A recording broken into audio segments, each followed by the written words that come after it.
Word of prayer. Lord, thank you for this day. We pray that you will bless our time together today.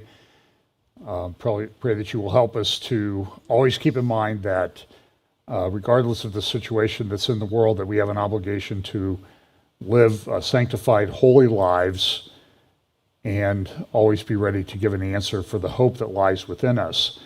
And we pray that you will always help us to keep that in mind, even though the world can be a bit troubling at times. Bless us today in Jesus' name, amen. Well, today we're going to talk about seeing it coming. And I think you'll understand a little bit about where I'm going with that in a few minutes. These are some of the platforms that we're on. We talk, as I say, every week about the acceleration and convergence of events. It's just not possible to cover everything. I was talking to Pastor Brandon or texting with him the other day, and I said, you know that things are happening quickly when the shelf life for your update that you spend hours and hours and hours and days preparing expires in about 24 hours some weeks. It's just not relevant anymore because things have changed that. And things are happening very, very rapidly. This is sort of the grid that I look at: acceleration, convergence, logistics, and understanding. We'll talk a little bit about these, that there's this passage in Daniel chapter 11 that talks about at the end. Now, we can argue about when the end is. I think the end is at the time of the end, which is where we are today. The words are closed up and sealed till the time of the end. Many shall be purified and made white and tried, but the wicked shall do wickedly, and none of the wicked shall understand, but the wise shall understand.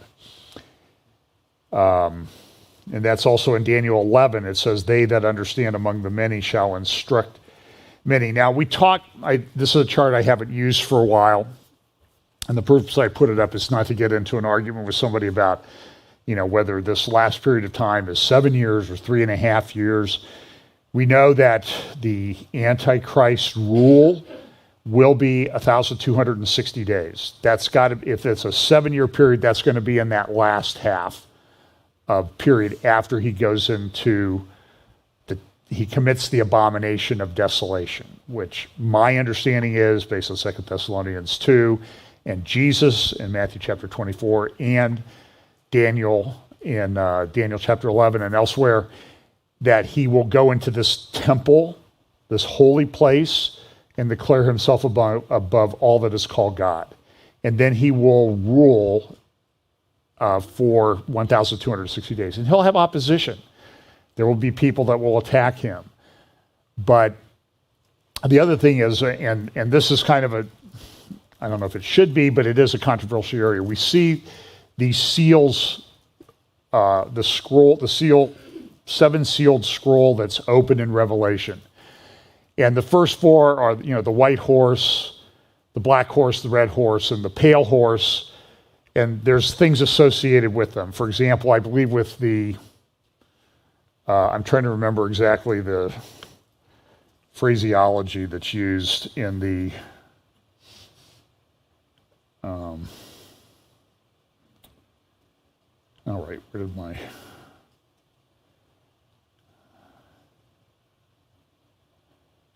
hang on a second here. I had my passage all pulled up, and then somebody must have taken it away. Okay, for example, and what you need to understand is that what my understanding of this is that these seals of Revelation, they open. Now, there's no timestamp that it says it opens here, and then there's this much time, and then the second one opens, then the next one opens, then the fourth one opens, particularly with the 4 horsemen that come, the 4 horses that come forth. And there's a dispute at prophecy community. Some people say that some of the seals are already opening. Part of that is based on the fact that, things are getting kind of bad in the world. At least it appears. I mean, we're on the verge this week.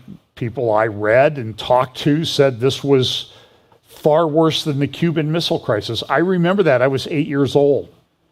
And I remember asking my mother, are we going to have nuclear war? And she said, in the way my mother only could be.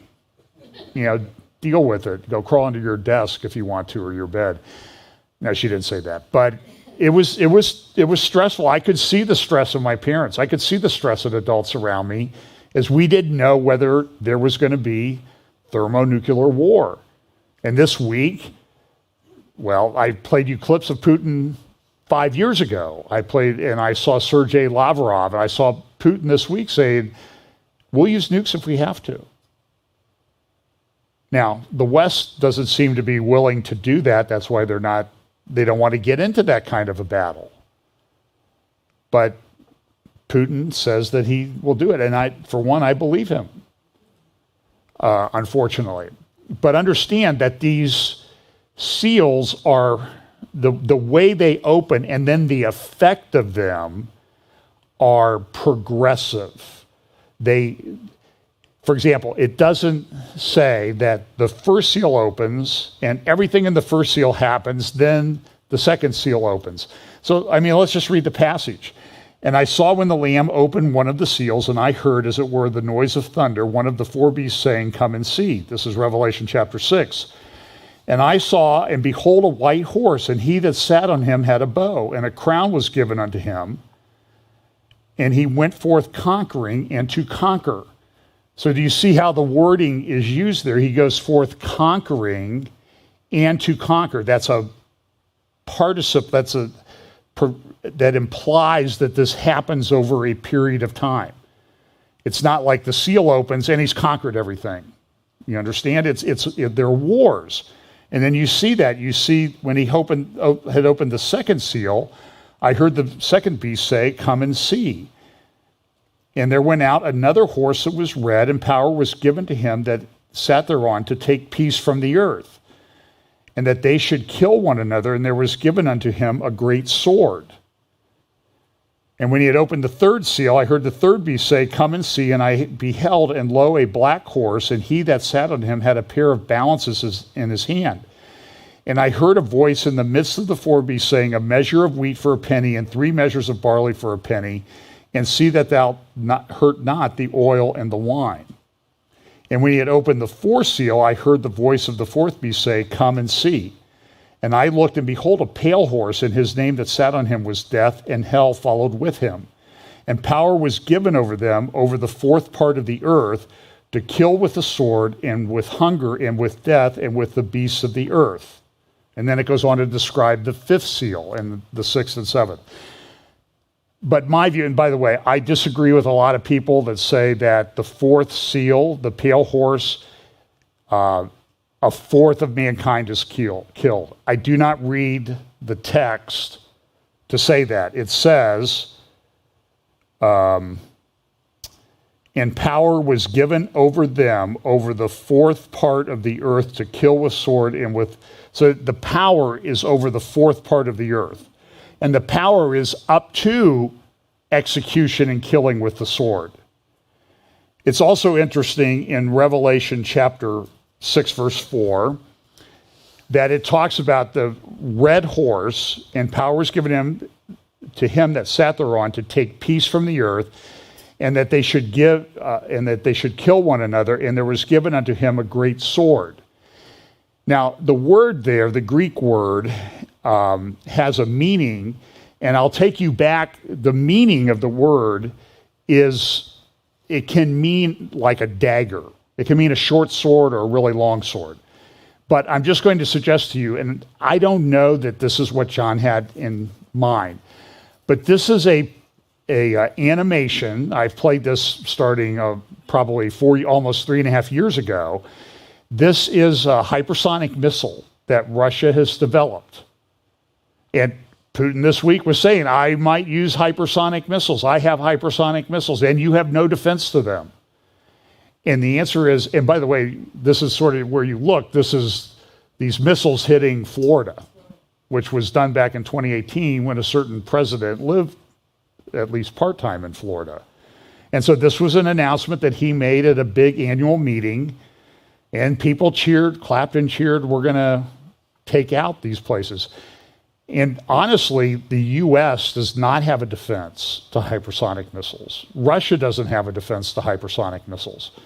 We talk about missile defense. This is one of the issues that's sort of playing into the Ukrainian invasion, that the US has what the US claims are missile defense systems that have been put in some of the old Eastern European countries that are now part of Europe, of NATO.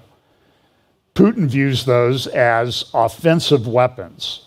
And I showed you last week, or the week before, the American Physical Society, a group of physics, their analysis of US and other missile defense technologies that have been deployed around the world.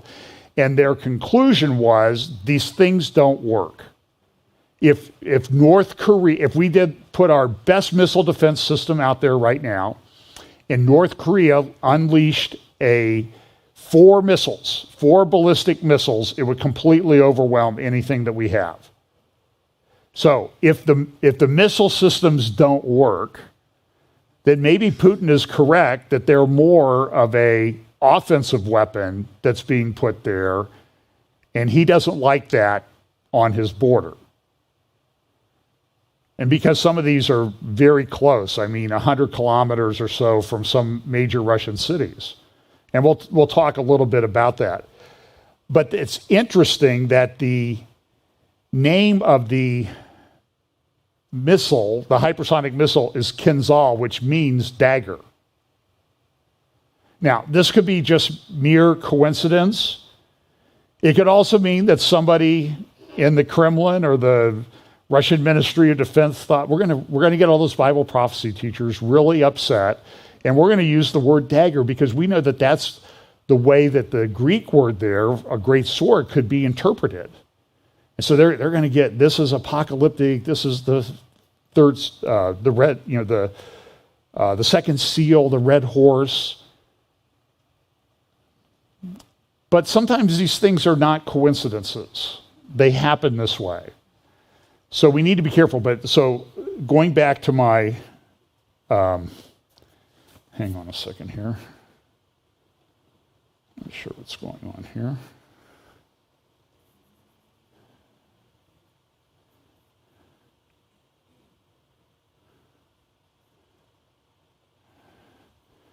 Great, I'm not getting my, oh no. Hang on a second here. I'm going to have to shut down my PowerPoint and reopen it back up because I'm just not.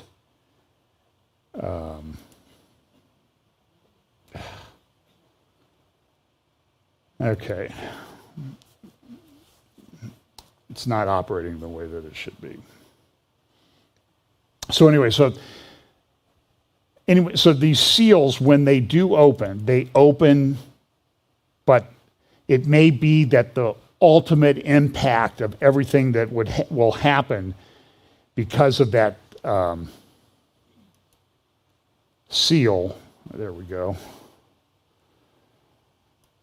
that happens in that seal, it's a progressive thing. It unfolds over time. And again, there's no time stamp on these that it starts here within that last 7-year period, or some people think before. It just doesn't say exactly when it starts. It's probably going to start, let's say it's within that 7-year period, as a lot of us think. It's going to start pretty early in that period. But how quickly do they unfold and open? That's up to question, and that leads to a bit of controversy. But understand that what happens here is that these things, when they do unfold, there's an, why am I not getting anything on my? Okay, folks, I'm sorry for this.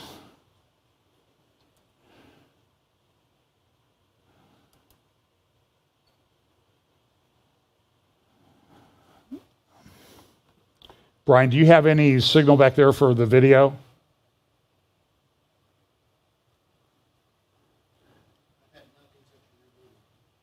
I never rebooted. You have nothing since I started?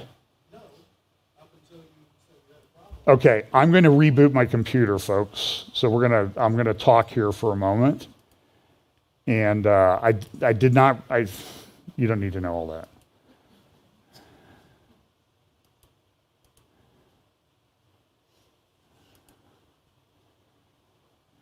Okay, and that's the way that these things happen in Bible prophecy, is that there's an incrementalism to them. And as I mentioned, as part of the sort of grid work that I have, is that there's a logistics part to this. So when I get back up, I'm going to talk a little bit about what's going on with things that seem to be related to the mark of the beast. And with regard to the mark of the beast, we can see how there is a lot of things being done in the world to implement that in many different ways. For example, there have been, we know that what happened with the protest of the truckers in Canada, that they came through, and part of that was because of the way that was being implemented. People did not like that, and people are, I think, legitimately concerned about this. People are concerned about the mark of the beast. And if you're a deep student of the Bible, you know that taking the mark of the beast is a bad thing to do. You should not take the mark of the beast, because you can be damned for all eternity for taking the mark of the beast. And so that is, and so that's a big issue. And there are people that teach that, you can take the mark of the beast and still be saved. I think that that's a grave error. But let's talk about that a little bit. So see how this incrementalism happens in our world. So we talk about this, the Charlie Vector 019er thing and the state-approved treatment for it. And there have been protests about that. There's a big trucker protest going on in America right now, protesting the way that they have handled this. Things have changed on this. So this is down in New Zealand. Down in New Zealand, Jacinda Ardern came out a month or so ago and said, we're going into the red zone, which meant everything is shut down. Now, New Zealand has way above 90% of the people have received the state-approved treatment for Charlie Vector 019er. But what's the problem in New Zealand? They're having tens of thousands of cases a day of people coming down with Charlie Vector 019er. Well, now, what does that tell you about the state-approved treatment? Is it working or not? And they shut everything down. She even came out, I think I mentioned this, she came out and said, Brian, something is not working on this today. My what? My. Unplug this. Okay. Either one of them? Usually.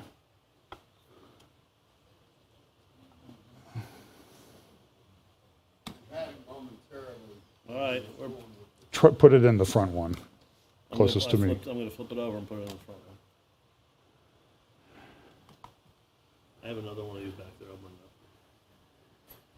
it up. Mike, bring me the pack. There we go.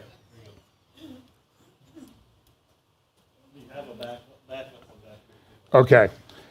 So, sorry for the tech. So in New Zealand, they put in this red thing. The prime minister I mentioned, she canceled her wedding. And I don't have a lot of respect for her, to be honest with you. She's a totalitarian. She's one of the worst. She's one of these World Economic Forum, Young Global Leader graduates. And my thinking was, boy, the guy that, his wedding to her was canceled, he's like the luckiest guy ever. But have you seen how the narrative shifted? I mean, President Biden was doing headbutts with people with no covering on his face the other night at the State of the Union. And by the way, not too much comments about that. But did you see Nancy Pelosi when he was talking about burn pits in Iraq? She's rubbing her hands together and getting, what is going on? It's almost like you're watching someone who's possessed. And you would have to really work hard to convince me that that is not the case. It was totally inappropriate. And you can't say, well, she just got her applause, she got the wrong applause line on her prompter. It was unbelievable. I mean, and as somebody said, I don't think there was anything in that speech that was true or that this is what he really believed. And that was the part you could understand. It was, in the context of this looming war, really war that's in process, and people are looking to him, us, as the leader of the free world, do you think that over in Russia that they're concerned at all that much about us with that kind of leadership? But the narrative changed. How about now, this is one I made up. This is not an actual milk carton that I saw at Kroger the other day. I think that's pretty good, right? And missing. Where did he go? It's not like he's on vacation, but there are a whole bunch of documents released this week from Health and Human Services. You can go to Blaze Media and read those. But a couple things have happened. There's been this push for digital identity. This comes from the World Economic Forum website, and I really do not have time to go into this today, but understand that where this may be going relates to digital identity and cryptocurrency. I had a very wonderful email, very thorough email about how this digital identity may be used with cryptocurrency. Now, the crypto people will say, well, it's totally secure, that could never happen, but what happened in Canada? Victoria Freeland, the Deputy Prime Minister, Finance Minister, came in and she made announcements, and they grabbed cryptocurrency. Now, there's probably a way to protect that, but do you think these people are going to not try to get a way around it and grab your cryptocurrency if you want? And this is what was so troubling about what they did in Canada, was because they just removed people from the financial system completely because they were saying something that the government didn't agree with. They were working with people in our government. And around the same time, our government comes out with this bulletin for the Department of Homeland Security that says we need to shut down misinformation, disinformation, and malinformation, which was related to people's expressing different opinions about the treatment, cause, origin, whatever, of Charlie Vector 019er that differ from the official narrative, which Blaze Media documents now show that Health and Human Services paid over $1 billion to these big media companies to advertise their position. But if you send $25, you understand, if you send $50 to an account to support the truckers who are opposing this, you're financially nuked. So we can go through the pros and cons of what's happening with regard to the financial sanctions that have been unleashed by the West on Russia, on their finance system. They're kind of spotty, but they're seizing oligarchs' yachts and that type of thing. People who are worth billions and billions and billions of dollars are having their yachts seized. So they lose a $500 million yacht. So they're worth $30 billion Now they're worth $29.5 billion. Do you think it really impacts their lifestyle? And they're not shutting down, they're not shutting down the sale of oil and gas. And so did anybody notice this week that the price of gasoline at the pump went up a bit? Now, I know this will sound, people that listen in overseas in the UK and New Zealand and Australia and in Israel, I'll tell them, we're reeling from the price of the cost of a price of the gallon of gas. I mean, a week ago, I found it for $2.71. Same gas station this week, or Costco was $3.49. And every place else is $3.79, $3.89. And people I know in California, they're paying $6, $7 a gallon. I heard a pastor talking the other day. He says, just to drive to church cost me $7 now. And he doesn't live that far away. And he may have I don't know if he has a big SUV or not. I don't really care. That's fine if he wants to do that. But things have changed. And then, the cost of a liter is going through the roof. And so, I mean, in England, UK, and elsewhere, they're paying $8-9 effectively $8-9 a gallon for gas now. That begins to impact people. Now, as the price of a barrel of oil goes up, and Russia is one of the biggest suppliers of oil in the world, what impact does that have on Russia? If they're still getting the money, finding a workaround of the financial situation. So oil's gone from 80, now it's up to 120, could go to 140, $150 a barrel. Well, the sanctions are increasing the cost to us, and the producer, one of whom is Russia, gets extra money, and that's how he finances the war. So, I mean, he's not out of pocket. I don't think he's out of pocket anything. And I'm not saying I agree with him or even like him, but you think he probably planned this to happen this way? And so what's happening, though, is that the financial sanctions thing that they rolled out on the truckers in Canada just a couple weeks ago, they're now rolling out on a major it's not the biggest economy in the world. It's the state of Florida has a bigger economy than Russia. Do you know that? The state of Florida. But it's still, they're punching way above their financial weight class, in my view, because they've put it all in weapons and technology, some of which we cannot match. And they're financing the war this way. But now they're taking the financial sanctions and removing Russia from the financial system. And you see there's,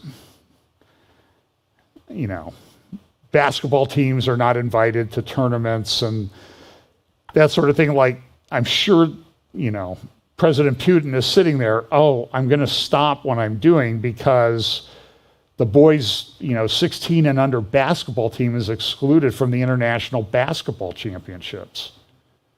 Or the women's hockey team can't go play in the international championships. He doesn't care about that. But the concerning thing, and whether you agree with that's the way to approach it or not, is that it's the incremental thing that they're doing. And that this is what will happen in Revelation 13 when the beast is on the scene, has power, and the false prophet will roll out this mark without which you cannot buy or sell. But the beast is not here yet, but it's coming. And so what we're seeing, though, is this goes back to the logistics of what I talk about a lot, is that it doesn't appear overnight. It's not magic. there is a base that's built, and it increases. And then this is a KPMG Australia report on the future of extended reality. You can download it from the internet. My friend in New Zealand sent it to me, and I appreciate him doing that. Because this all relates to the metaverse.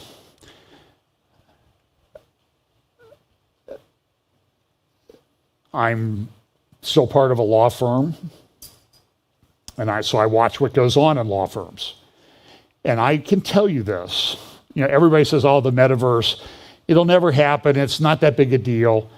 But listen, the ESG things that they're rolling out with regard to how to evaluate companies as part of the 2030 the UN's 2030 Sustainable Development Goals, environment, social, and governance, diversity, equity, inclusion scores that are being given to companies.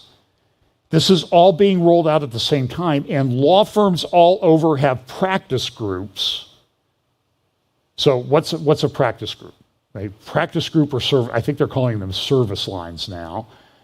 It's lawyers who acquire a lot of knowledge. It might be intellectual property. Now they have ESG practice groups. They have DEI practice groups. They have diversity, equity, and inclusion training in law firms.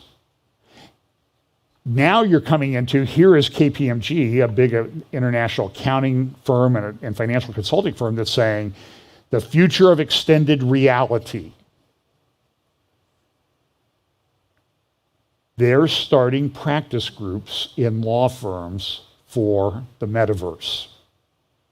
How are we going to handle metaverse real estate transactions? These are totally digital. How are we doing metaverse probate? How are we doing metaverse divorces? People that get married in virtual reality. Now, I know you're laughing, but law firms don't do that unless they can make money at it. I know. And I know there's another lawyer sitting out here, and he can say amen or not if he wants to, but lawyers only do that if it's real, or if they think they can make money at it. And so back in the Y2K days, there were Y2K practice groups all over the place. And there were big meetings with government people who were working on that issue. It was not, whether it was true or not, there were government agencies dedicated to solving what their tech people perceived to be a potential problem. And nothing happened, so that's nothing. But understand, people made a lot of money off of that in terms of putting this out. So here are some of these predictions. Here's number 1. 10 predictions on extended reality and XR and the metaverse. Look at this. The Mars landing by 2026 will be a watershed moment for XR as viewers step with the first astronaut onto Mars. Wow. Go down to number 2. Here's what I'm talking. This is an accounting firm. Digital real estate, currencies, and other assets in the metaverse will be commonly included in wills. Down to number 3, please. By 2030, and this is this date that's used by everybody, so that's 8 years away now. By 2030, people will spend more physical conscious time in the metaverse than the real world. And the financial value of the metaverse will start to challenge the financial value of physical world assets. People will commonly apply for jobs, earn a living, shop, meet friends, and even get married in the metaverse. Go up to number 4, just a little bit up there.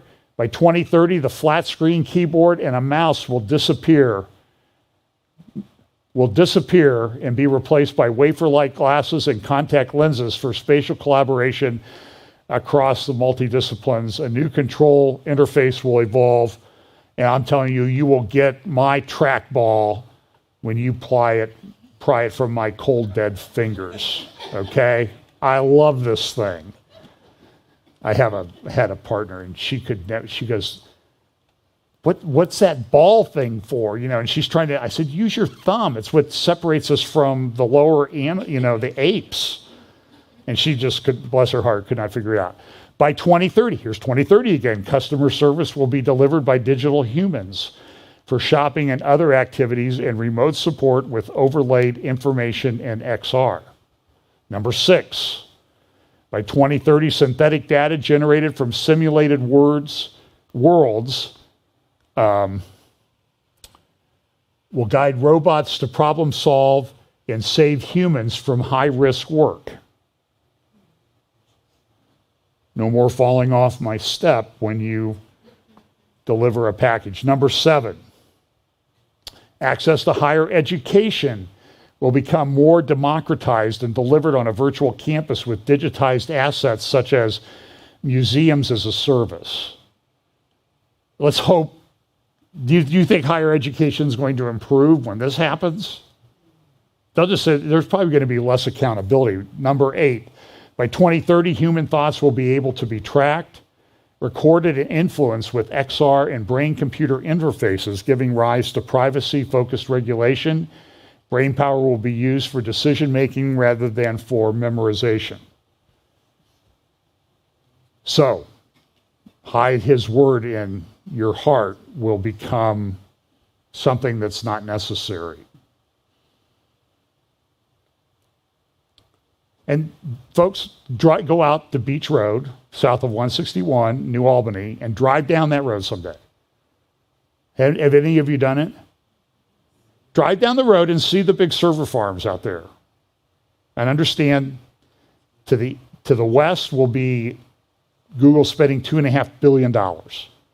To the east of that Facebook server farm, Intel is spending $20 billion to $100 billion to build the largest chip manufacturing place on the planet. Now listen, I don't know if they're going to get it done before the Lord returns. I'm just telling you what their plans are. They're building a metaverse, artificial intelligence building out there for Facebook. So that's what's going to be tracked. And then number 9, by 2030, XR technologies will achieve horizontal convergence. So we'll give them, a small honorable mention on the guest prophecy updater thing because they use the word convergence to drive greater interoperability and portability. And then number 10 will be board meetings will occur in the metaverse by 2023. In the following years, XR will be second nature in terms of the language and operation of government and enterprises to share information and collaborate.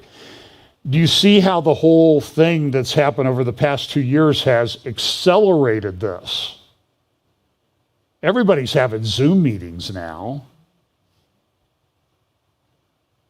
You can work and never go to the office if you're in the right kind of profession. So you kind of combine the draconian financial control with this digital thing, and then you have cryptocurrency to fund it, but to get access to that, you may have to have a digital identity, and so that's why there are these programs to roll out, like we see here from the World Economic Forum, digital identity. By the way, this page was put up back in late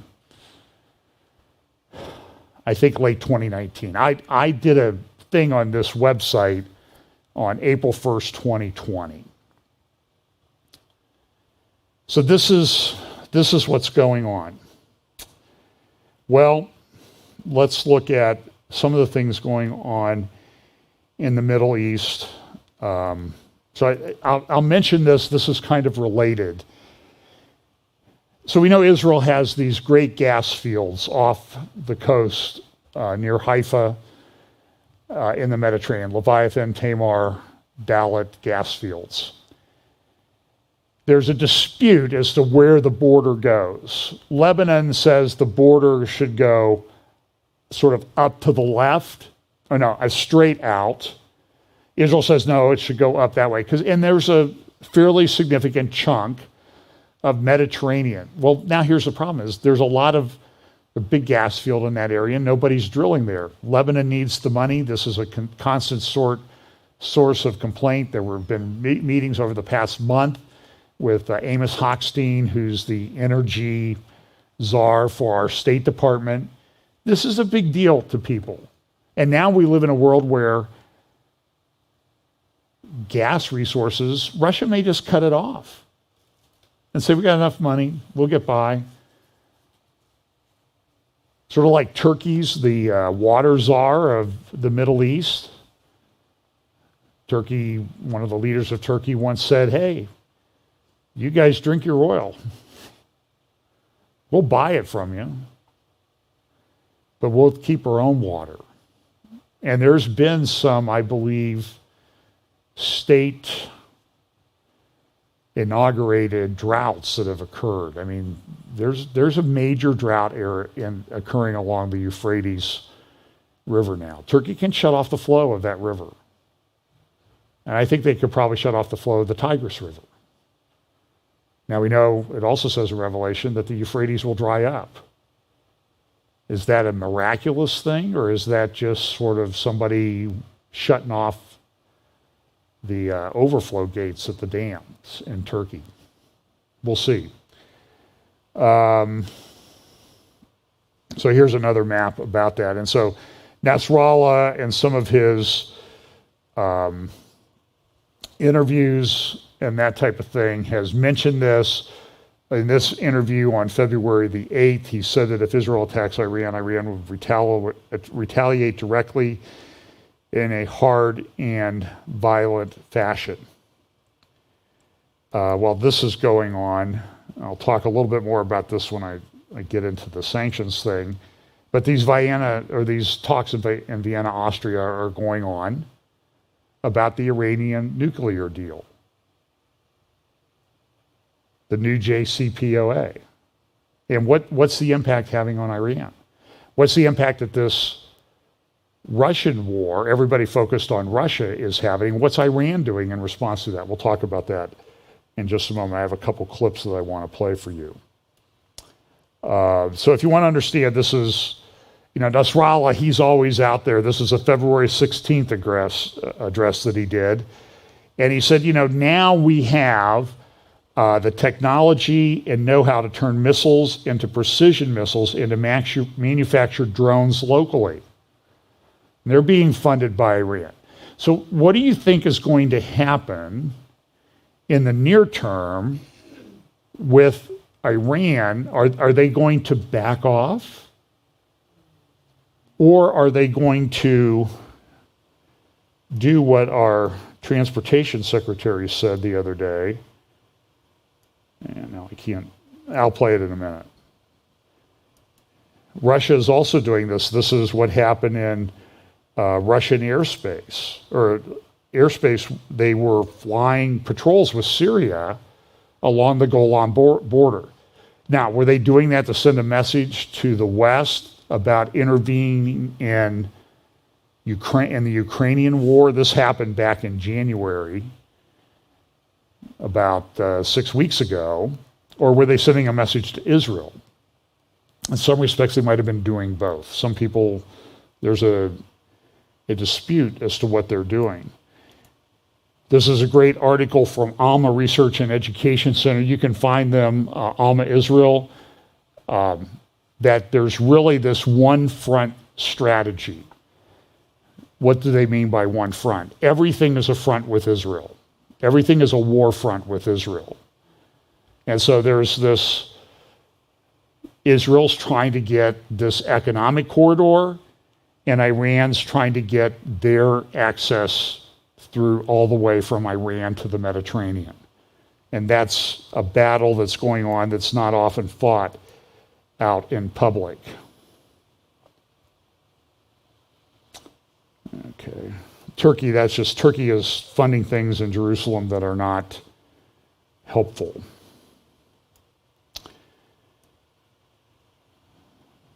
Okay, let's talk about Russia, Ukraine, and what does it all mean.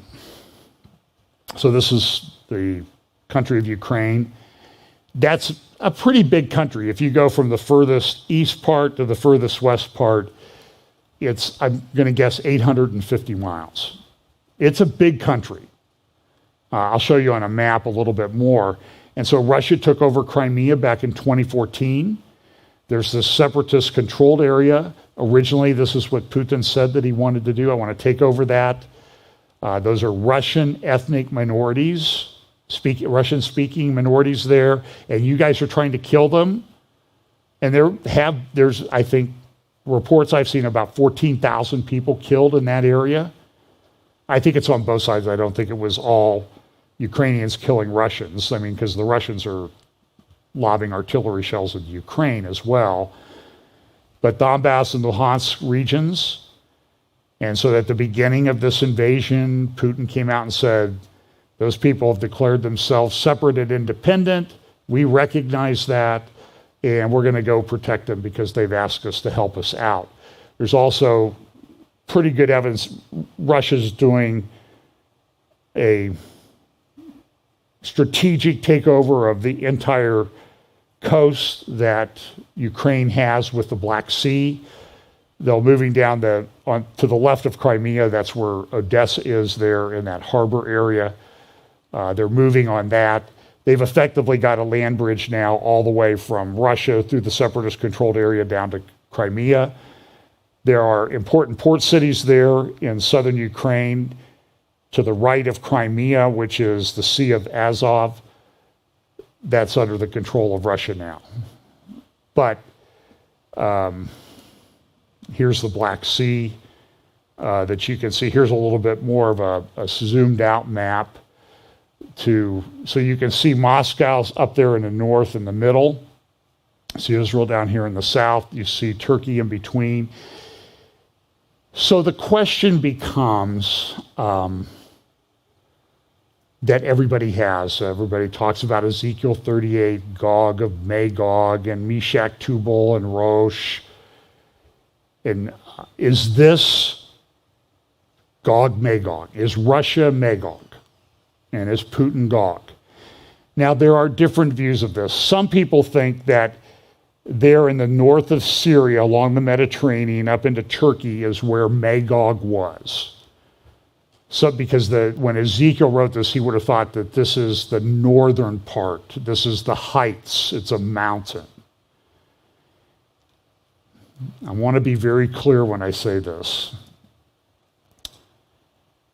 The way I look at Bible prophecy, maybe it's because I'm a lawyer, is I look at all these different views and I sort of weigh them. But ultimately, my view is, when it happens, we'll know exactly how it works out. And everybody says, oh, well, you're just being weak. So that one view is Magog, is this area in, if you could move it up or zoom out just a little bit, Brian. Yeah, they're the north part of Syria in that little area, that the little finger of Turkey that comes down. That would be what Ezekiel was thinking of when he was writing this prophecy. Could be. You'll see people, I think Michael Heiser has that view. You should know, too, that province there that's in Turkey right now, this is hotly disputed right now. In fact, there were some pretty nasty cables back and forth between Turkey and Syria, because Syria says, Turkey, you took that and it belongs to us. And Turkey has come down along the northern border of Syria there. You see that road? Turkey has, and I've talked about this for years, Turkey has wanted to take over parts of northern Syria, mainly because they want to get rid of the Kurds. And they've done, in some parts of that, ethnic cleansing, and everybody's kind of let them do that. So zoom all the way out. So now you can see Ukraine to the north of the Black Sea, and you see Moscow. So the whole dispute, Putin thinks that Ukraine should really be Russian. Now, originally, he's been saying for a while, I'm just going to take over the separatist regions in the east. But now he seems to be saying, I want all of it. And there's a lot of dispute. Is Putin going mad? Does he have some kind of mental disease? Is he sick? Does he think he's going to die and he just wants to leave a legacy? And the Russian people don't like it. There's protests. They're not protests. I think he's doing exactly what he wants to do. I think may not agree with the way he gets there. I think his history is a little bit mixed up, because the Russian Empire really started in Kiev. I'll talk about that in a moment. So he wants to get that, and he says, you guys are threatening me by, because you expanded NATO to Poland. And so I feel threatened because you're close. Estonia, Latvia, Lithuania, those are part of this, and that's not too far. Look how close Moscow is. And you can put missiles there. You're putting offensive missiles there. I don't want you there. And there's, it's a reasonable position. Because the closer a missile is, the less time you have to react to it. Like friends of ours who live in Nahariya in northern Israel, just 6 or 7 minutes drive from the Lebanese border. Like when Hezbollah starts firing rockets, we're toast. We've got, it's a 6 or 7 minute drive. The missile will make it in less time, and we may not be able to react and get to a shelter. So this is problematic. So Magog is in that area north of Syria. Talking to some Orthodox Jewish friends and others in the Bible prophecy community think that Turkey is Meshach, Tubal, Togarmah. And I talked to an Orthodox Jewish person, religious Orthodox Jewish person just this week, and he said, well, what we're taught is that this Gog Magog comes from eastern Turkey and Georgia. And this is sort of the old area, the northern part of the Assyrian Empire. And then there's research, Doug Hamp's done some research that Gog is Assyrian. And I think it's a view that's worth looking at and considering. I don't think you're a heretic or an idiot if you look at that. Now, the question becomes, what does it really mean? Then there are other people that say, well, by the way, on that, Erdogan, and let's look at it in contemporary news people. Erdogan, the leader of Turkey, he always seems to get away with things. His economy is terrible, but now the mayors of Istanbul, who are much more popular than him, or people that are in charge of Istanbul, are not going to run in the election against him next year, in 2023. And it's almost, sometimes it's almost like there's some kind of supernatural protection on this guy. I don't know. But he does a lot of things, and he seems to get away with it. But his economy is in bad shape, but it doesn't seem to make any difference to him. He said back in 2003, I was reading a research paper this week, he actually said, I am from Georgia. My family is from Georgia.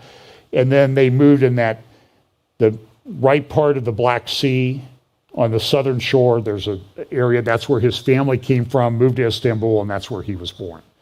So he considers himself Georgian. So listen, is that Magog? People make the case for that. You have to evaluate all of these things. I've entertained that view. I've also entertained the view that Russia is Magog. And when you look at the Table of Nations in Genesis chapter 10 and where the sons of Japheth went, I think you can make a case that Magog is Russia. And Russia's huge. I've seen people refer to documents that say that the Wall of China was known as the ramparts of Magog to protect the Chinese empire from the invasion from Magog. And you can look at historical maps, and they will even there's Gog in that area there in eastern Russia over to Korea. There are maps that have Gog in them. So there's people who make the case that this is Russia. And now I'll probably just say this. Okay, remember one of the things that I talk about that we look at? One of the parts of the grid is logistics. So this week, if you could zoom in on Ukraine there, on Kiev, Russia has gone to Kiev, and they're starting to surround it. You know, you hear about the 40-mile long convoy of tanks and that type of thing that's bogged down. And they seem to be having some supply and logistics problems. I mean, armies need gas for their tank. And I've never driven a tank, but a tank doesn't get the same mileage as a Prius. Okay? They run out of gas. And soldiers need to eat. And there have been reports of soldiers begging for food and that type of thing. So there's a logistics issue that's involved in getting that convoy. And so you're talking 90 miles from where they were in Belarus to the north down into Ukraine, and they're having logistics problem. So zoom all the way out on that. Okay, so now we talk about, so if Russia is Magog, there is a logistics issue if Magog does the Ezekiel 38 invasion. It says that they come with a great company and a mighty army. They and their compatriots, Persia, Libya, put Cush in this invasion. And I'm assuming that this invasion occurs before the Lord returns. Now, there's also a Gog Magog at the end in Revelation that, and there's some reasons why I think they're different. For example, if the battle's at the end, some people say there's only one Gog Magog and it's at the end.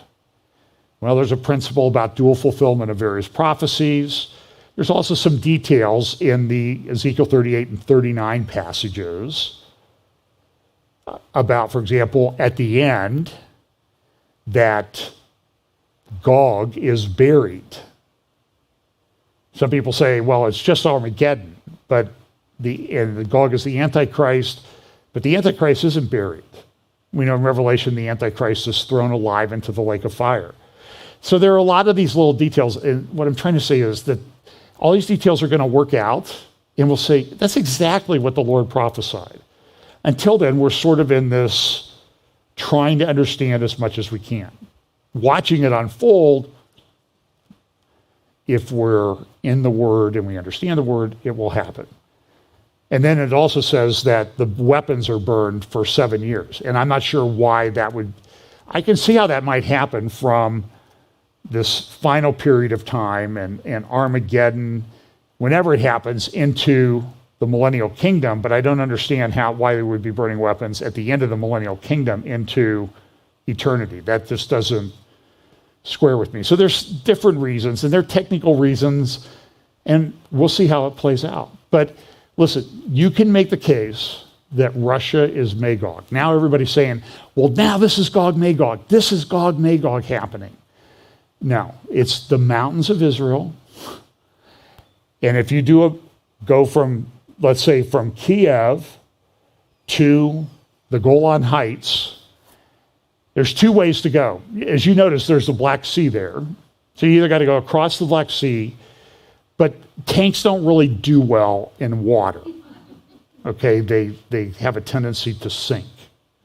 There's no bridge. So there's a land bridge. They can go from Kiev down through Moldova, and there's some, I saw a report, a map that was used by the leader of Belarus that sort of indicated that Russia was going to go into eastern Moldova. There's a thin strip there where Putin's made sort of the same claims that this is ethnic Russian. So you can go down through Moldova, Romania, Bulgaria, to the Aegean Sea. And this is part of the problem too, is that this is the point that I wanted to make. This is the Black Sea. You see Istanbul, and the outlet, the only way out of the Black Sea for a navy is through the Bosphorus there. Istanbul is on either side of the Bosphorus, the European side, the Asian side. Well, then you go through that little sea, and then you come down to another narrow passageway called the Dardanelles. And Turkey's just opened a very large bridge over the Dardanelles. I think I showed a picture of it a few weeks ago. So the question is that how Russia comes in here and this Gog, if it's Russia's Gog, or whoever is Gog, if they're coming from up in that area, and if that's Magog, Ukraine is probably part of that, ethnically. And these people had a pretty, I'll say, nasty reputation in ancient history, and probably why the Great Wall of China was built, to keep out these people. And that's a big wall. Now, there's a theory that in the Caucasus region, and that's the other way that they can come down into Russia, is through the Caucasus. Let's see here. I have...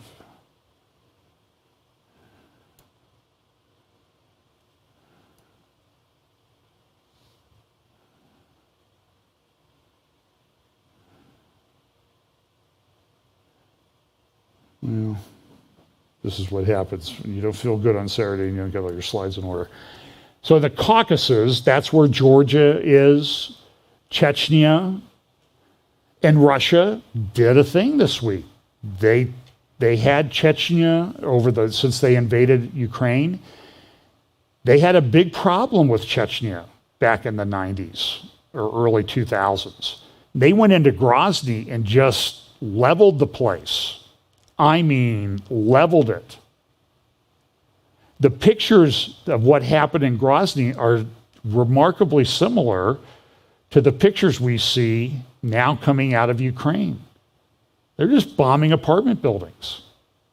And by the way, this is not a fake war, okay? Everybody is a war analyst on the internet. And sometimes you have to let these things play out. So I saw pictures and they said, look at these Ukrainians, they have wooden guns. This is all fake. They're trying to fool us.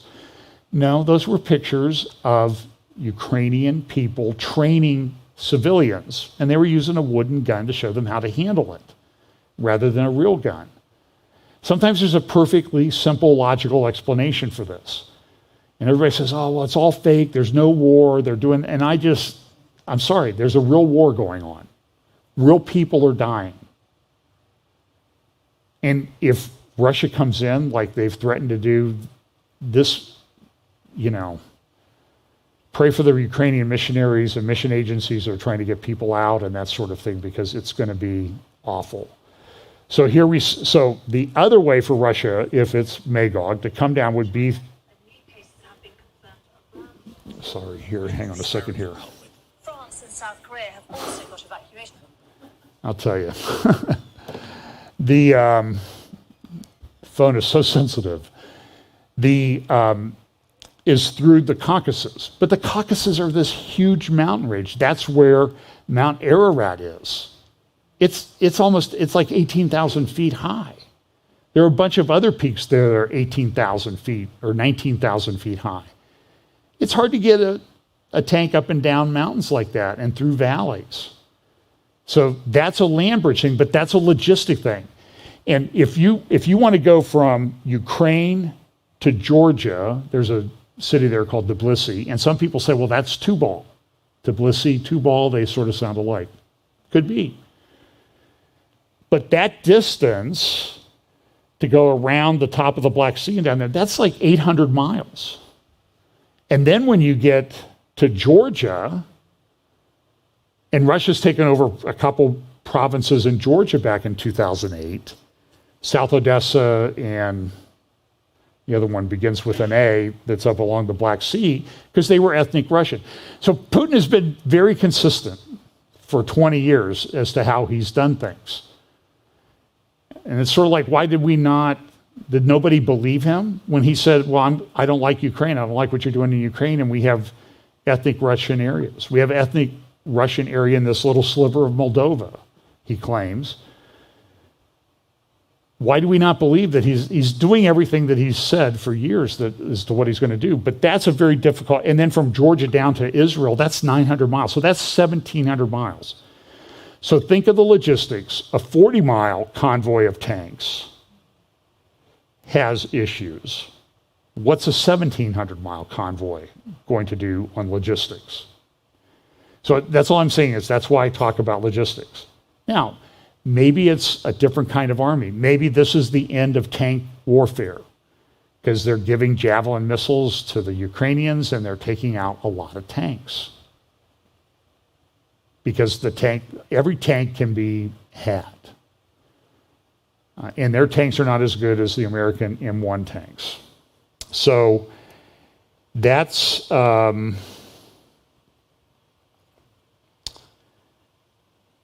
issue. So now we talk about the sanctions. Well, here are just some newspaper reports. NATO does this, put his nuclear forces on alert. He's taken over these parts of Ukraine. And you can see he's kind of got the land bridge there now in the south.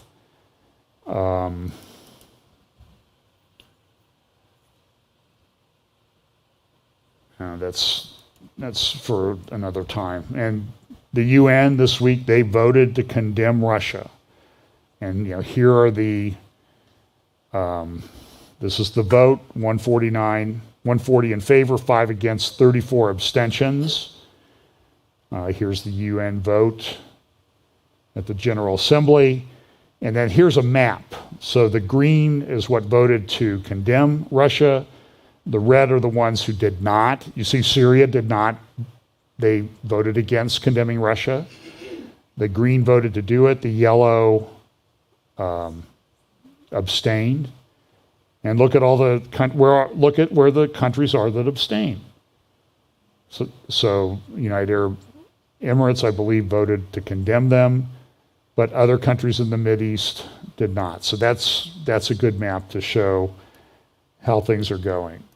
The war has been terrible for the Ukrainians. Battling, many people have died. But this plan that seemed to be claims that he was going to do this in 48 hours did not. So now there's this question about, this is from the Financial Times yesterday, an editorial. By the way, a news site that I use quite a bit in my research and reading has been down pretty much for 4 days now. It was the victim of a cyber attack. This is another issue. This is a different type of warfare. And, the cyber attack can be very devastating. I mean, look, my inconvenience of not being able to get some of the newspapers I like to read. But what if it's a power grid? So here's what this article says. They're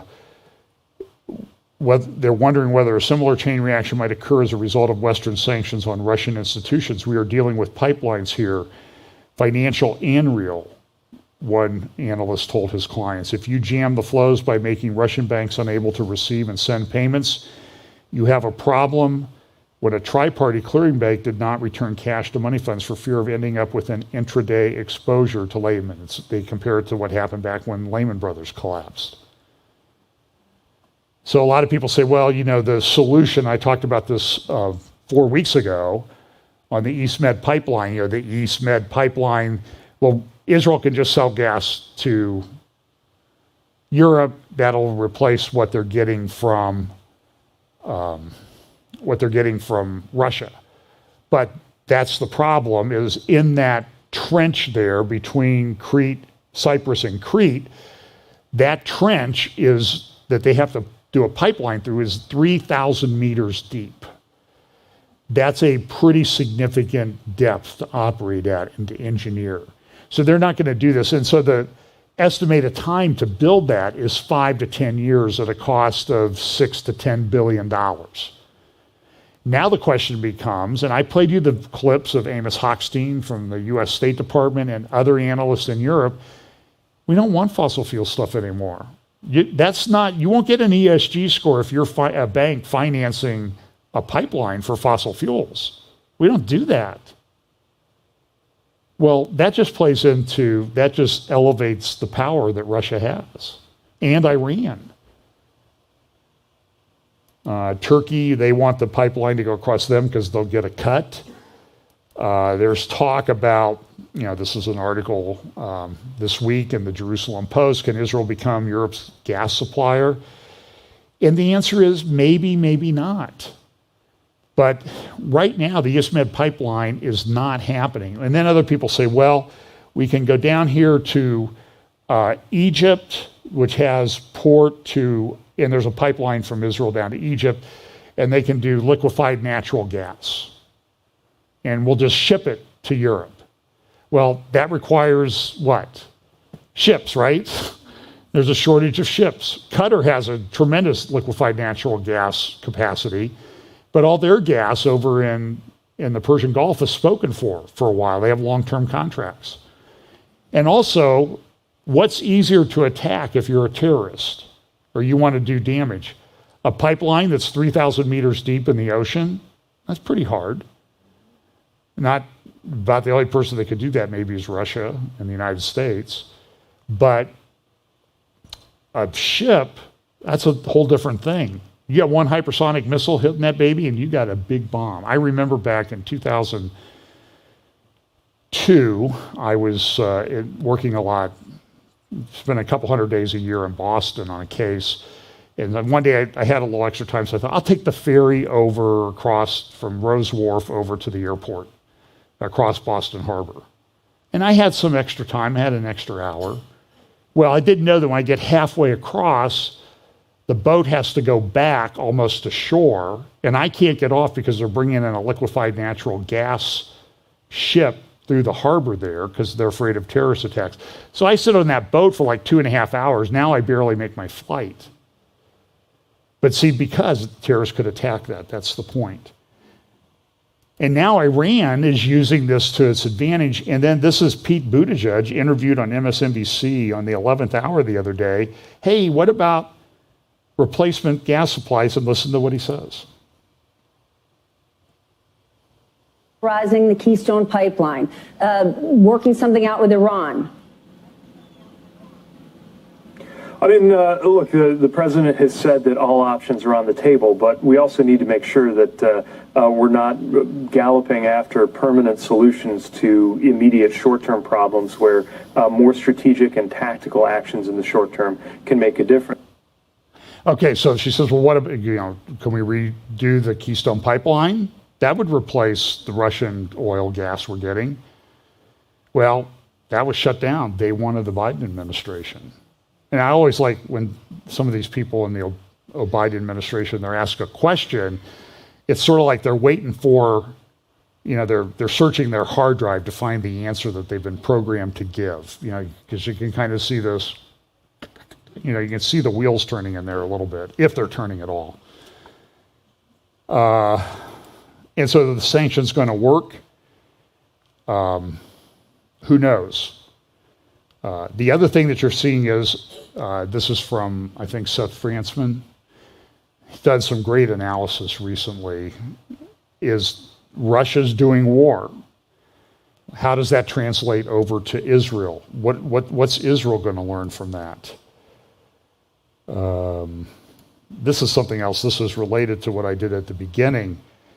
Now they're rolling out, have you seen this? Even red states are rolling this out in the United States, smart health cards with all your health information on them, including whether you've had the state-approved treatment. And you'll get a smart health card. And I always love it when they say this, easily share this information with others if you choose. Yeah, like they're not going to tell you to do it, which they've been doing all along. That's concerning. And so the technology, all this technology is being rolled out. It's this convergence of events. Then this is a David Goldman in Asia Times writing, and the question is, what's going to happen to the price of gold and other commodities? Look at these. These are some of the magazine covers. Putin's tracks, the return of history. That's New Time magazine, New Newsweek. A lot of concern about Moscow, Jerusalem. Will they continue to work together in Syria? That's open to debate. Naftali Bennett did go and meet with Putin in the Kremlin yesterday.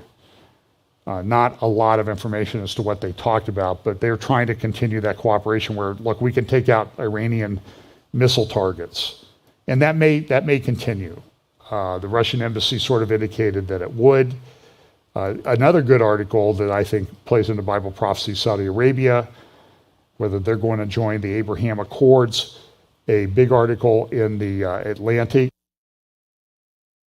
by Graham Wood, the cover article for next month's magazine, Absolute Power, the Crown Prince of Murder and the Future of Saudi Arabia. And in there, he does make some statements. Like, for example, he says that America and Saudi Arabia have a real synergy. He also says that I consider Israel to be an ally. And some of the people say, well, how much does that mean? But look at this one. This is kind of interesting. The Trump administration's support when MBS was at its most vulnerable saved him. If MBS ultimately becomes king, he owes no one bigger than who? Jared Kushner, Trump's personal envoy to the Crown Prince. One Saudi analyst said this: you Americans think there is something strange about a ruler who sends his unqualified son-in-law to conduct international relations. For us, this is completely normal. And so the question is he going to become? And so I'll talk more about this in the future, the Saudi family tree. And, there's been some other crown princes that have died. They've mostly died. There's only one crown prince who kind of got rid of the other one, and that's been Mohammed bin Salman. Now, he's not going to do anything different. He's not going to join the Abraham Accords or change Saudi Arabia's position on the Palestinian issue as long as his father's alive. That's just not going to happen. But because he said, I view Israel as more of an ally in this situation, the Iranians are upset. Iranian security chief reminds Saudi Arabia of who is the enemy of Muslims and Arabs. And then there were these Arabic language papers in Lebanon. This is an article called Russia versus America. Will Putin return Ukraine to its historical borders? Why is that important to Hezbollah? Well, we want to restore it to the historical borders too. Well, is it the Ottoman borders? Is it the pre-Ottoman borders? Is it the area of Iran that had a big caliphate? I mean, where do you go back in history? And this is sort of the flaw in what he had to say. And so now there's been this video that was released just the other day of a big missile base, underground missile base. Look at this. I mean, so this is Iran.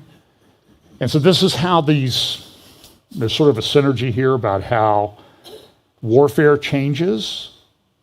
And now everybody's doing missiles and there's drones. And I have no reason to believe that these are not real missiles. I don't think these are dummies because I see them fired. I see them used. And you'll see here in a minute. And so here we are. Look, we don't care who's in charge. This is how we're going to respond to things. And they're getting what they want out of the United States. The United States is now talking about buying oil from Iran. Well, what do you think they're going to do with their nuclear program? Program. And see how they taste us back to Soleimani? Now, some of their missile tests fail. They're not perfect yet. But guess what? Every failed missile test puts them closer to the ones that don't, that will work.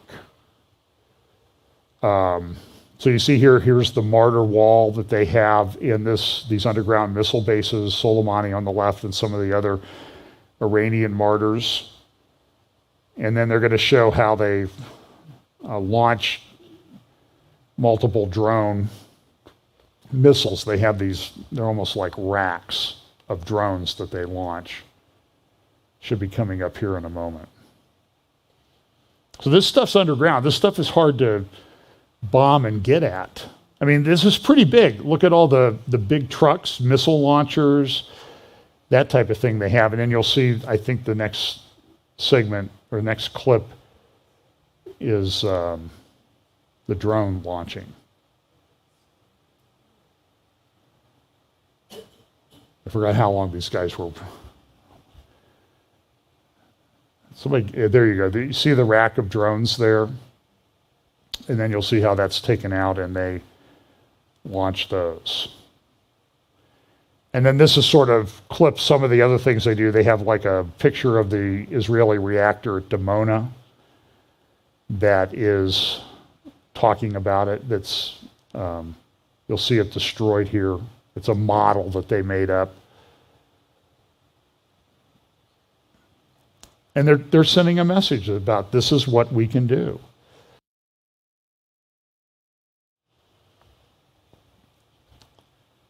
There's the Dimona reactor, and you can see there.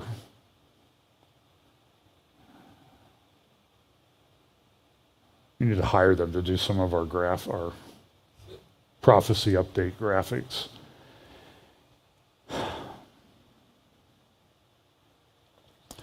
So this is all a lot of this is, so the question becomes, what does this mean for Israel? Because we know Israel is central in Bible prophecy. Here's another article from a Lebanese paper. Regional and global changes, the Israeli entity is practically temporary. And so you see here, look again, this is Israel going down. See the 2022, 2030, there's that date again, 2035. And this is part of what they're feeding to people.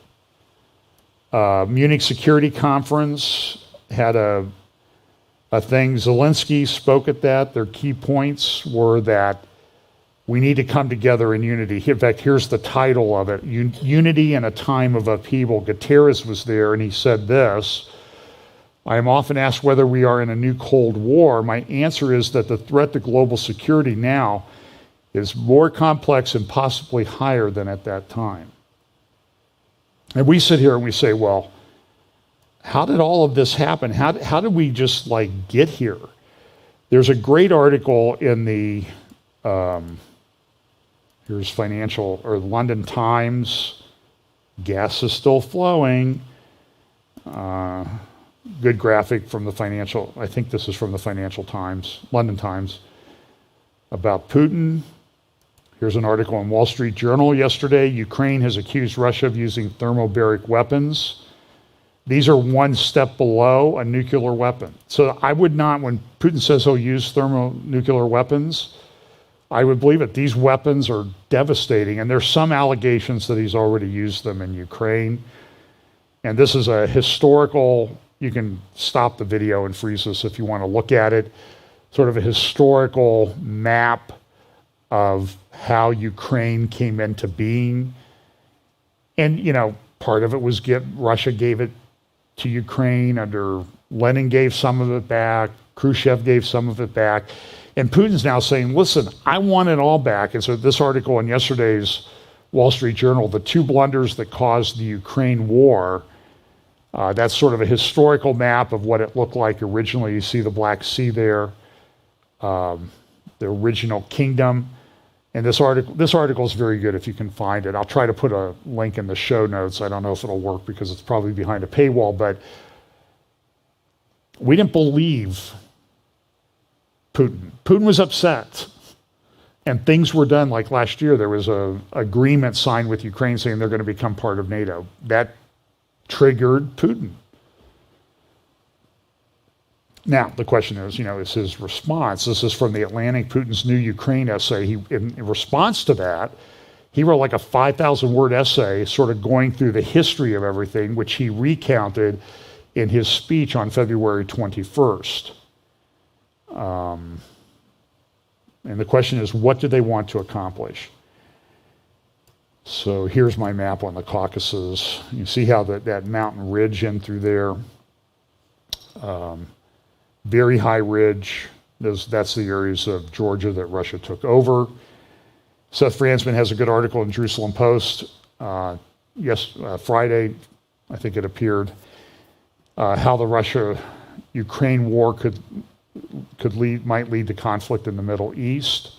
I would highly recommend that you go read that. Iran is probably going to use it to heat things up. I'm going to play just a couple minutes of this. Is Caroline Glick, David Wormser, and David Bryan. He's the husband of Shoshana Bryan. I listened to a webinar with her this week about the situation. They're talking about what's the impact on Iran. And, looking at what's happening in Ukraine from Israel and also from the Gulf, you see that a lot of countries are hedging their bets and not wanting to side with either side too clearly. The Americans asked the UAE and the Saudis to support them in their support for Ukraine, and both of them abstained from doing so. And Israel, the government, has been massively criticized by the Likud for condemning Russia's invasion of Ukraine. But also there's a larger question of how this thing can play out in the Middle East with Russia in Syria and in alliance with Iran, and the United States also moving towards Iran. So let's start with you, David, on this round, which will probably be our last because we have gone over our hour. Well, It I think, happens. whatever happens in Ukraine, Putin's not coming out of this with satisfaction. The assumption is he wanted the whole country. It's going to be difficult for him to take the whole country now.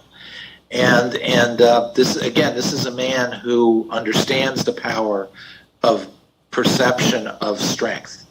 And as a result, I think he's going to look now to reassert and rehabilitate his image of toughness and strength. Unfortunately, I think that Israel's facing, I think it's reaching its red lines on both Hezbollah and Lebanon and with Iran. And so we're headed for some sort of a nonlinear progression in either. And this is a place now where Russia, if before Ukraine they could have stomached some things, I don't think Russia's in a position now to allow its allies to be battered, because it will look too bad coming off of Ukraine. So I think what you're seeing is a far more dangerous Russia in Syria and Iran for Israel than there was, and yet at the same time the United States is abandoning Israel. I mean, let's be clear here. The United States is coordinating with Russia to help Iran when Israel sees that as a rapid and fast ramp to nuclear success for Iran. This is so Israel's facing a situation of increased isolation, promises that have been betrayed, and no expectation of defense. At the same time that they're facing a Russia that is much more likely to make a stand against Israel on behalf of their allies than they were 2 weeks ago. Where do you take this, Stephen?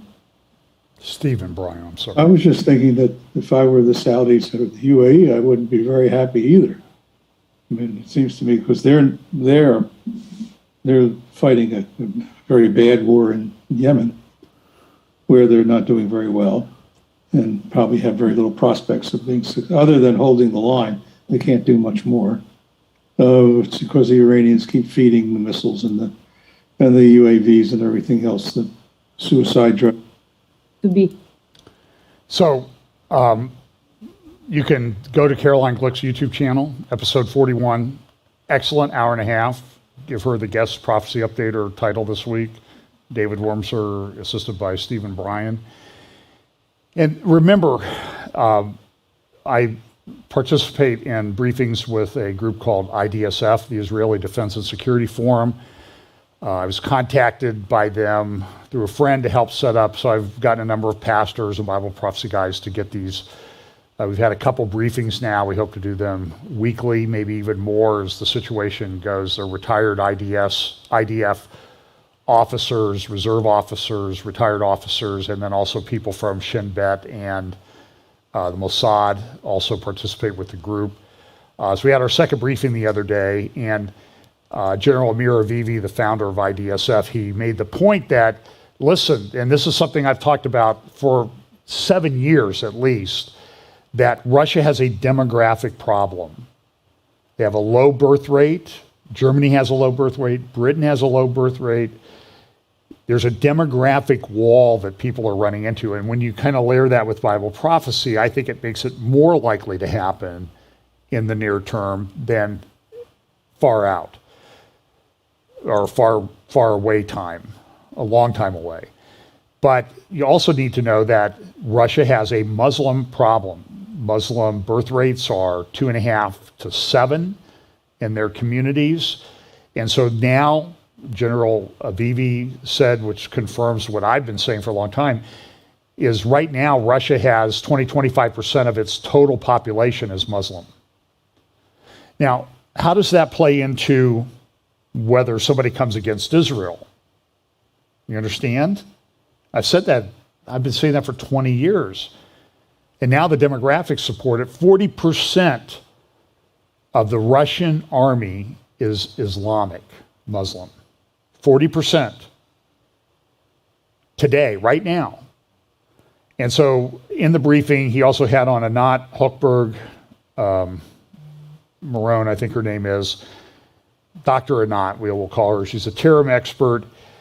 And I think you should listen to just the first part of what she says. You can go to the IDSF YouTube channel and get this video. We'll try to put a link in the show notes on YouTube to see this, or you can email me and I'll send you a link to it. It's a wonderful briefing. I mean, I know Bill Koenig and Prophecy Watchers did a video about it already, because we're sitting there, it's like, wow, you know, we think about Bible prophecy and the pages of Bible prophecy, and it's like, wow. I mean, so here's what she said, but, well, and I'll if I don't get to the part where she's at, I think it's near the beginning of what she says. You need to understand that what's happened over the last 10 days has been very significant in world history, as well as, I think, moving the clock on Bible prophecy. Today, so thank you very much in advance, Amir, and all of you that just gathered together to have this important meeting.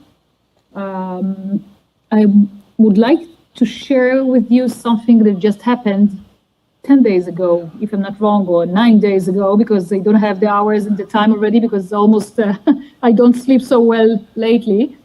And it was last Tuesday morning at 6 a.m. that I was called by one of the Tel Aviv and Israeli TV media producer that asked me to wake up, and he's very sorry to wake me up at 6 o'clock and said, you know, Russia invaded to Ukraine. This is the beginning of a new era. You have to wake up and be with us noontime and to have some commentary regarding what Russia is doing and what's going on here.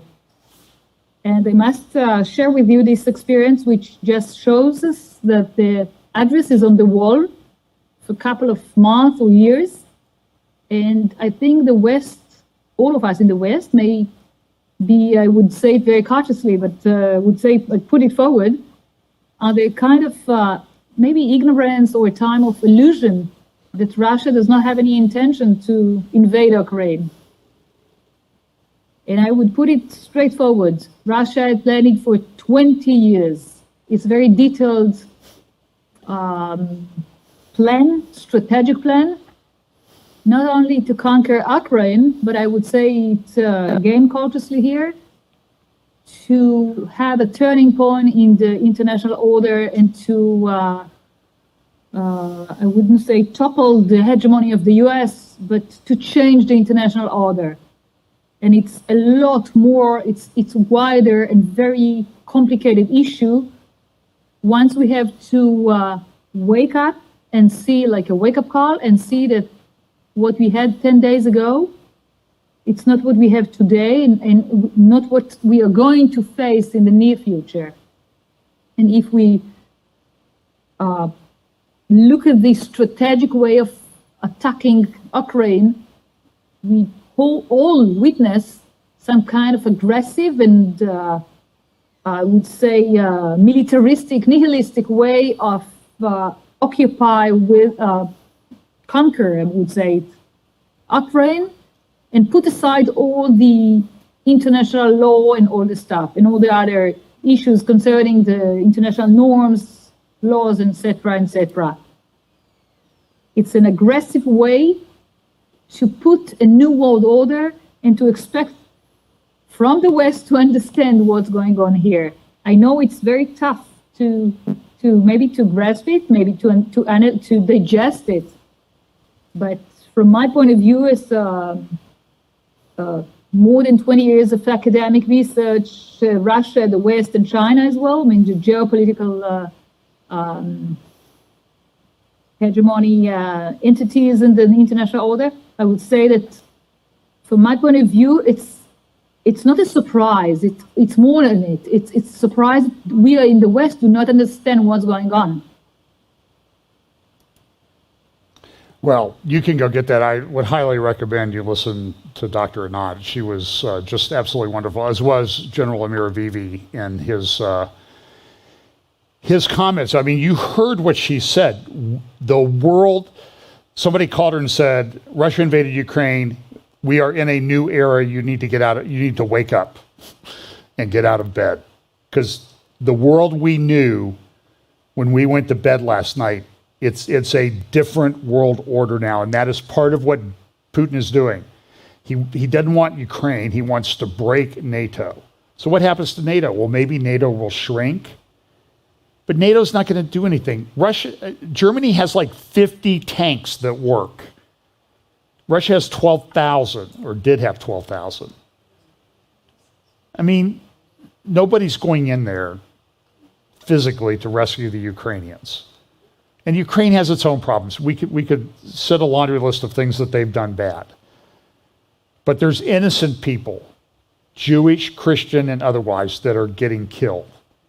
And my fear is it's going to be very bloody. And so this is the way things are going to go in Bible prophecy. Things are going to change quickly, rapidly. Supply chains are going to break.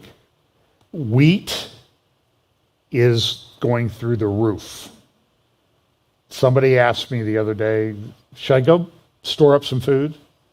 I'm like, if you wait till Friday, you've probably waited too long. If you wait till next week, maybe.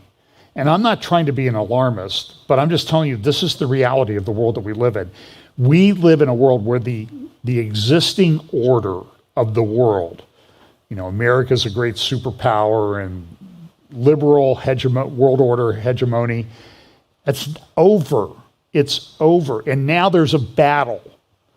Okay, so I don't think Russia and the World Economic Forum are working together. You've got these bad people that want to control everything, currency. We've seen what they've done. They're on one side. Russia's on the other. China's kind of straddling the fence a little bit. They support Russia, but I think, what are they going to do? I mean, eventually they may say, hey, we can go after Ukraine. Nobody's going to do anything. We got a free pass. The world changed. The world order changed. Now there is a battle between two. That's how I view it. And we can argue, you know, is Russia right or whatever. I have problems with people who think that Russia's right. But I understand where they're coming from. And I think in some respects they were provoked. And Ukraine's probably not the best country to hold up as a shining example of everything. But there are real people that live there, and there are real people in our world there right now. But look at the conflicts. China, India, in the border, China in the South China Sea against everybody, North Korea against Japan, all these other disputes that are going on, our southern border falling apart. We live in a world where the reality is that people's eternal destiny can be determined in a very short period of time, just like that. So what do we do? Well, we need to stand up for what's right. We need to be in the Word. We need to put on the armor of God. We need to stand up and act like men, and we need to tell people the good news of the gospel of Jesus Christ and the fact, part of that message today more than ever, your feet shod with the gospel of peace. Part of that message. I believe this look, the gospel is you believe in Jesus and you're saved, but part of the message is Jesus is coming back to fix it. That's the gospel of peace that I think Paul's referring to in Ephesians 6. Not a different gospel, okay? It's part of the message. So don't anybody say I'm preaching a second gospel. No, it's part of the message. It's in Ephesians 6, the armor of God passage. Feet shod with this. It means something. Because part of the message, part of the hope we bring for people if they get saved is, listen, Jesus is coming. And he's going to make it right. And we need to look forward to that day. Okay, amen? Let's pray. Lord, thanks so much. Lord, give us the strength, the courage, the wisdom, and the opportunities to share the glorious gospel of Jesus Christ and the message, the full message of how to be saved and the benefits that will flow from that and the knowledge that the Lord will return in glory to fix everything. We look forward to that day, but Lord, in the meantime, help us to stand firm in difficult times. Bless us today in Jesus' name. Amen.